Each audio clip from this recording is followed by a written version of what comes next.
So I have with me here the most requested item for me to take a look at. It is the Pocophone F1. And yes, it's getting a huge amount of hype. And I'm pretty sure it's going to live up to that hype as well. When you take a look at what you're getting for the price point, the specs on paper look insane, really. You've got the Snapdragon 845, 6 gigabytes of RAM, 64 gigabytes of UFS 2.1 storage. This is the model that I have here. You do have LTE band 20. It even has a 3.5mm headphone jack and micro SD support, something that the Xiaomi Mi 8 does not have, their flagship. It doesn't really kind of make sense. They give it to the cheaper phone. Well, it's slightly cheaper than that one. And it also has with it the larger 4000 milliamp hour battery too, which is quite a bit larger than the Mi 8. So let's see if this one here lives up to all the hype it is getting. So I got this one from Trading Shenzhen, and it is the global version here. So it's going to have the European charger, and yes, it does have LTE band 20. But check if you're in the US if it does support carriers like Verizon. Now, I don't know about you, but I'm pretty sure they could have come up with a better name for this phone because they called it the Pocophone, and Poco in Spanish means small or little. I know that Xiaomi means small too, doesn't it? But I just feel they could have gone with a different name there. But anyway, so we get a clear case by the looks of it, which is great to see. This is a black one, so it's TPU style and better than nothing. Great to have this straight out of the box. And there is a user guide all in English, and this just explains the phone in brief and our SIM tray layout. Then we have our Type-C cable, of course, and you can see the SIM tray tool and our EU charger. This is rated to 12 volts, 2 amps, and yes, it is Qualcomm Quick Charge 3 spec. It weighs in at 187 grams, so it's not the lightest mobile out there. Nor is it the slimmest at about 9mm. That's without the camera, which sticks out ever so slightly, bringing it up then to 9.2. But I would rather have an extra millimeter and the 4000 milliamp hour battery instead of the smaller 3400 you get on the Mi 8. Okay, so in hand, the phone feels better than I thought. It's not too bad. Yes, it is plastic, but what it is like a matte finish on here, and it doesn't seem to show fingerprints too bad, and it gives it a little bit of a grip to it as well. But I can still see that when your hands are cold, and cold weather, of course, that it probably will be a little bit slippery. We've got the Pocophone logo there on the back, and down the bottom we have a Type-C port. Now, this one also has dual loudspeakers, again, something the Mi 8 does not have. So we've got a mic, then the loudspeaker, and you'll see that around the side here, we do have like a plastic trim that goes around that screen there, and a chamfered edge, so that's not too bad. And these buttons, they are made out of metal. They don't rattle around or anything, so they feel quite good. Along the top, a 3.5mm headphone jack, and then we have a secondary mic there. Our SIM slot, a SIM tray slot here, so this supports either 2 nano SIMs or a micro SD card and nano SIM. And you can see that the camera does protrude a little bit, so that's sticking out ever so slightly. Now, I'm sure you're aware of the camera spec here. So the main sensor is 12 megapixels. It is a Sony IMX 363. It has an aperture of f1.9 and 1.4 micrometer pixel size. So very decent camera, but it does not have any optical image stabilization. And I will check out to see whether electronic image stabilization is actually working in 4K. Below it right here, that's a secondary 5 megapixel camera that is used for those depth effect photos. And then we've got a fingerprint reader there. That's a little close to the camera. Ideally, I would like it to be a little bit lower there, but overall, not bad for it. And dual tone LED flash. Now, I can see some people being fooled by the silver trim around the outside, looking like it could be actually a chamfered metal edge. But to me, I'm going to say that, no, that's plastic. This is just like a painted plastic. So the whole case on the rear is 100% plastic. And the camera up the top, this one's 20 megapixels. So we have a slightly smaller earpiece here. But the good thing is that, as I mentioned, that it can output and act as a second loudspeaker, giving us mids and trebles. And it also does have IR face unlocking. So it's an IR assist light just to help in low light conditions. Looking at the case now, so it covers everything, and it is a perfect fit, of course, coming from the manufacturer. Now you notice that it does cover the camera. So if you put this flat on its back, the camera lenses should not get scratched. And of course the top as well. So all edges are covered. However, I've noticed that it's not going to protect the screen. You'll notice that here it's actually sitting flush with the screen. So if you put it flat down on a table like that, then it will end up scratching the glass. But for a first case that you get for free, well, included in the box, it's not bad. So the build quality overall is good. We've got 2.5D glass, and you can see the chin, yes, you can just make that out, is quite big there. So it's not a super slim chin. And yes, we do have the notch, of course, at the top. I'm not really too happy with that design choice, but hey, for this price, no real complaints if it has that notch. They're just trying to copy other design trends, trying to make it look maybe the front of it a little bit like the iPhone 10 there. So the build, yes, is good, but not premium feeling because of the plastic. They could have gone with maybe alloy, which would feel a little bit better. If they put glass on this, then that's more susceptible to breakage, of course. So it feels to me like a Redmi device a little. So I just powered it on for the first time. It's coming up with MIUI 9, but you'll see once I go through this, well, there's all of our languages. So every single language you can think of that basically Android 8 has is going to be right here. So I'll just go through the setup and I'll run through MIUI for Pocophone and what it looks like. So you can see here that, yes, the side bezels, they're not super slim. And the good news is we do have Gboard for the keyboard, which is Google's keyboard. They haven't gone with the MIUI one, which is great. Now, depending on the angle, have a look at the screen. You can see that it has a bit of shadowing around the corners there, like a bit of leakage or bleed, whatever you want to call it there. Very rounded corners on this. Can't say I'm too much of a fan of that, but again, for the price, you can kind of you can overlook that, can't you? Now, I just wanted to measure this out of interest. I know some of you are going to hate me for doing this, but just look how wide this notch is. From the top to the bottom of it, it's 9.1 millimeters, which is about the thickness of the phone, the thickness of the notch. This is all they've really done. So they've just created a new theme for Poco, but it is MIUI 9.6. You can see if you want the more Xiaomi look to it, then you can just choose those other themes there. So default is your default MIUI, and then Limitless is another one you always get with the Xiaomi phone. But of course, I'm going to go with the new Poco theme. So this is the theme, and it has, like I said before, like kind of stock Android icons here, the icon set they've gone with. So to some people it'll look a little bit better, a little more familiar. And I've noticed they've gone with a dark wallpaper to try and hide those bezels. It's a clever move they've done. So bloatware, yes, there's a little bit on here. You can see we've got the UC browser, more apps, there's a few things in there that you could consider as bloat, definitely there. The different theming continues as well in the settings, as you can see. So under About Phone, let's take a look at the version this is shipping with. So it does have Android 8.1 here, you can see, and it's MIUI 9.6 stable, but it's telling me now there is actually an update coming through. So they're pretty good with the updates. Xiaomi are normally pushing out quite a few updates.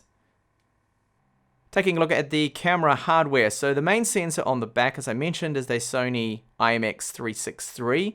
That's 12 megapixels. Then we have a 5 megapixel Samsung sensor. The main front camera, that one's 20 megapixels, and it also does have an auxiliary front-facing camera, as you can see there from OmniVision.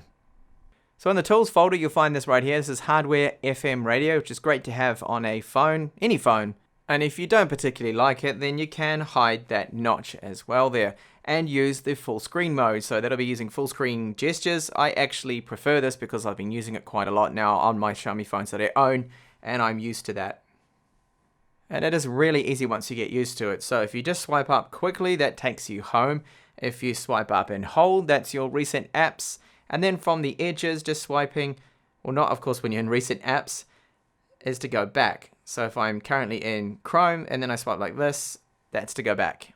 Now, one compromise with the notch that I have showed in my other videos with Xiaomi's phones with notches, especially the Mi 8, is that you cannot see all the notifications. So if you want to see the battery percent, you want to see if you are connected up to 4G or 3G, you always have to swipe down and then you can see you have that information there. The same goes with notifications, that you won't see them until you swipe down, which is just a minor inconvenience, and after a while you do actually get used to it. But still, if the notch was a little smaller, they could put some of that information right up the top like other phones always have.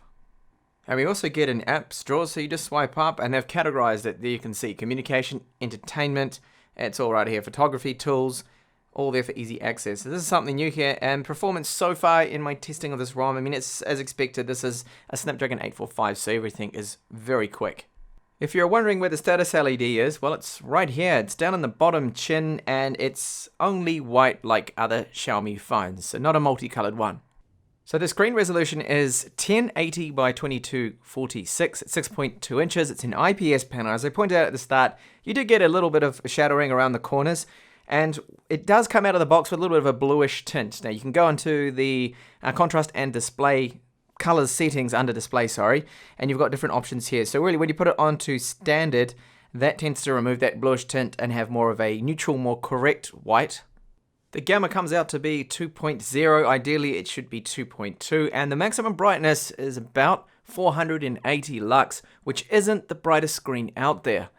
It actually is quite a decent screen, I feel. Not bad. It's certainly not the best. Just be prepared. No, screen legibility and things outside isn't going to be the greatest. Like the AMOLED panels, especially the Samsungs, can go way over 700 or 600 lux. But all in all, the blacks look okay for an IPS panel. I do think it's fine. Now, there were some comments on if there is any ghosting I'm seeing on this panel. So far, nothing in the hours I've been using it. I think at least my unit is perfectly fine there. Now let's just go through the usual tests I run. So the internal storage UFS 2.1 spec at this price point is really great. I expected eMMC 5 and very decent speeds, as you can see. The Antutu score is as expected for this chipset, so it is really good. It's right up there, 270,000 almost. Not the highest I've seen from this particular chipset. You tend to get a little bit high with the 8GB of RAM. Different models that are out there, of course. And then when we take a look at the wireless, so the wireless is very fast, good range on this, no problems whatsoever, aided by the fact that it has a plastic body, I think, as well. So we're getting around 521 megabits per second, the connection between the phone and my 5G router. 4G speeds, these are not the fastest here. Orange in Spain is terrible, but there's no complaints. This is working like any other phone. And the same goes with signal strength reception. And yes, call quality does sound reasonably good. It's very similar to the Mi 8, so the earpiece isn't the highest quality earpiece you will hear out there, but it's still perfectly fine for the price point. GPS is working fine too, so it locks on and uses every single satellite it sees. Accuracy in the beginning was around about 8 meters, but after I started to move and walk around in the street, it then dropped down to 3 to 4, so perfectly fine. Very good performance here from GPS. Wide vine support, now this is as expected. We knew this, we know this with Xiaomi phones, that they just never go for security level 1. What this translates into is Netflix will not be running in full HD. You're just going to be stuck on standard definition. Treble support, yes, of course, we do have it with Android 8.1, but it does not support seamless updates, and this is again very common for a Xiaomi mobile phone. Camera 2 API support, according to this, full support, but for some reason Open Camera will not let us use the electronic image stabilization in 4K. Doesn't want to work, so shaky footage.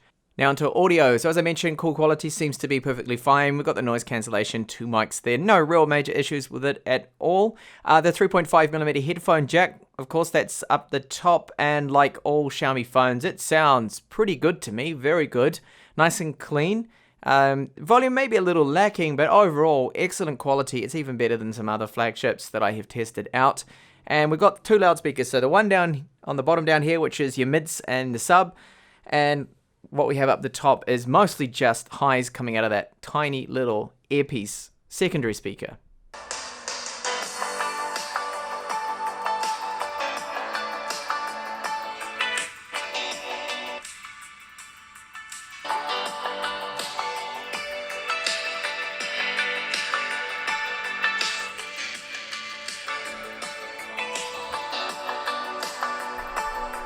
So as you can hear from that, the secondary top earpiece speaker doesn't really add too much, but it's something at least, which is great, something the Mi 8 does not have. And overall, a loudspeaker for a $300 phone, this is good. No real complaints. The loudness is good enough as well. Performance of the phone overall is good. It's very smooth, it's fast, going through different things, gallery. I'll show you YouTube too. Everything's loading in quick. Now, the app drawer, one thing I've noticed that when you add, or download, should I say, a new app, that it won't actually automatically give you a shortcut, which is just a minor annoyance there. So you have to go and make that yourself. Normally with most of these phones, that would actually be automatic. So you've got to go and then put them in here, which is just one minor thing. And you can of course use Nova Launcher, Apex Launcher or something if you don't like this. And you can go back to a different theme as well with that. So overall, it is looking good. And I wanted to show you as well the Twitter performance. So let's just quickly find Twitter. There it is. This also is very quick, as expected. I mean, this is a flagship chipset, and Okay, you get the initial little bits of stutters that you always get on any phone because that's just loading in what is there. But overall, the performance seems to be very decent.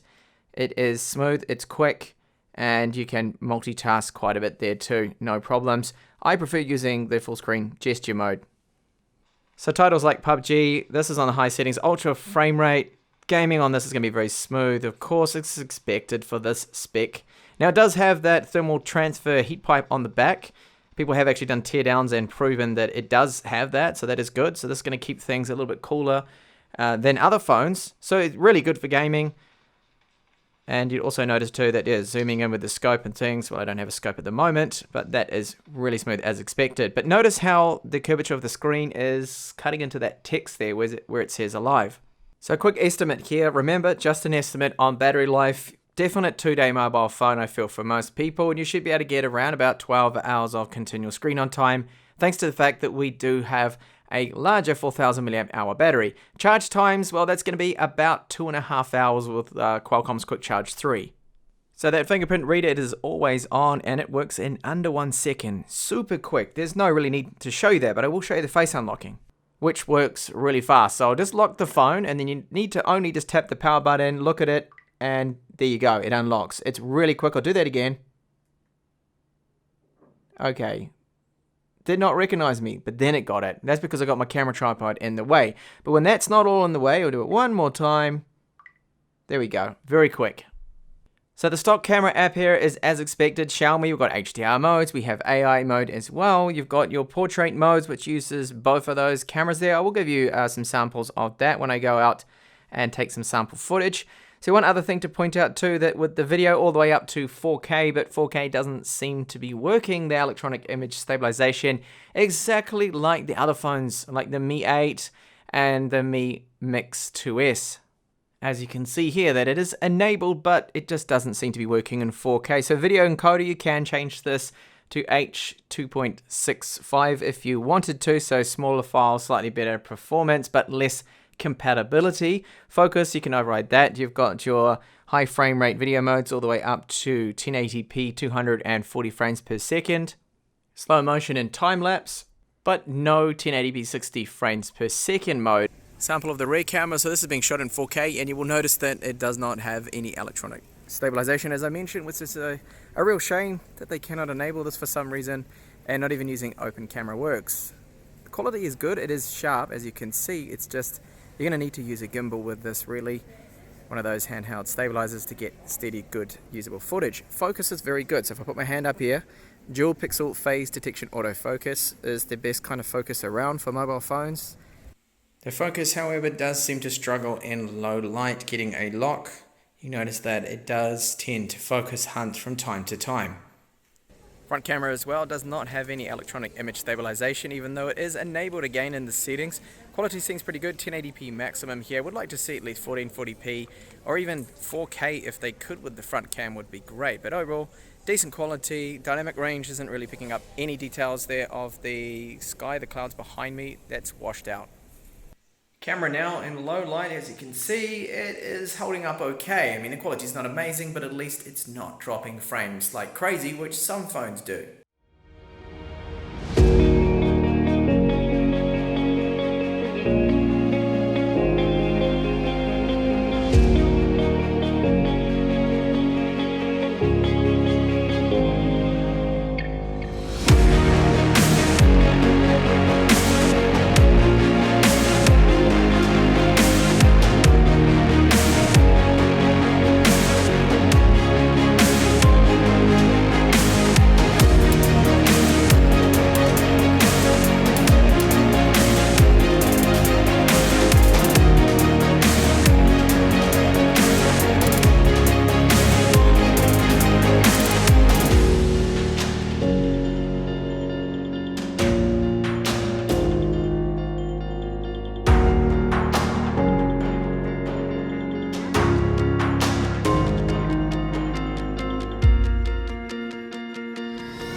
So yeah, you can believe the hype on this.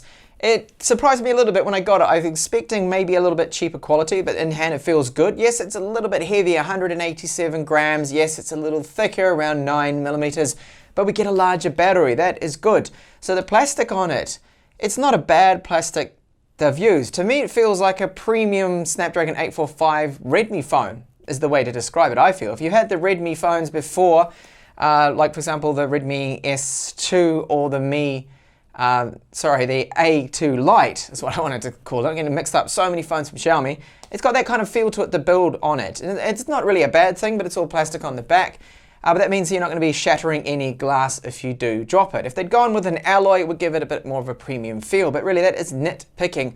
The spec you've got on here, you've got a copper thermal transfer pipe in here, taking the heat away from the GPU and bringing it down the body a little bit behind the battery. If you have a look at videos that people have posted of the actual internals of this, then it does have that. It's not just marketing and not just advertising, so that is great. So you get amazing performance from this phone for the price. It's really, really good. Okay, the display has some minor little cons there. Are they deal breakers for the price of the phone? I don't think they are. So brightness tops out about 480 lux. It's not the brightest screen. We get a little bit of bleeding, shadowing and darkness around some of the edges, light leakage, but very, very minor. To me, it's not even almost worth mentioning, again, when you look at the price of this, because it's overall, it's a decent IPS panel they've gone for. If you expect to have an AMOLED panel or OLED, this price point, forget it. It's not going to be happening. Not yet, at least. Maybe in 2020, who knows. But overall, good screen. Yes, the notch is wide, it's long, so you can't see the notifications when you swipe down. But you have very good storage performance, really fast wireless, 4G support, micro SD card support, 3.5mm headphone jack with really good quality from that. A very decent loudspeaker. It's not the loudest, it's not the best I've heard, but it's still good. Again, for the price, you're going to hear that a lot. So really, it is living up to the hype. The biggest con for me would be the 4K footage. So it doesn't have any electronic image stabilization. Like the Mi 8, you enable it in the settings, but it doesn't work. And sadly, Open Camera doesn't let us stabilize the footage either with the electronic image stabilization settings. So that's a shame. So you get shaky footage. Low light performance with the camera. Yeah, it's not going to be the best because it doesn't have optical image stabilization. They can't push up that shutter rate and get a slower shutter to capture more details, more light. It's not possible there, but it is a good sensor on there. And overall, the front-facing selfie cam looks okay as well. So it's offering so much for this price point. I want to see more manufacturers do this, and hopefully this phone is going to shake things up a little bit. Those greedy companies that are really taking way too much of a cut on their products.